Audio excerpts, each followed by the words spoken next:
তাকে ধরে এনে বিচারের কাঠগড়ায় দাঁড় করাতে হবে। প্রিয় সাথী ও বন্ধুগণ, বক্তব্য শেষ।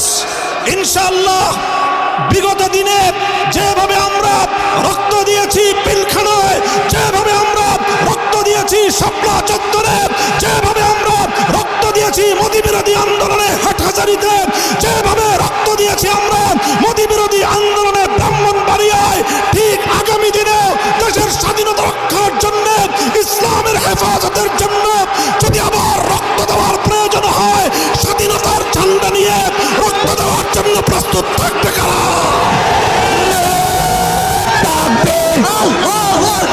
দিয়েছি তোরা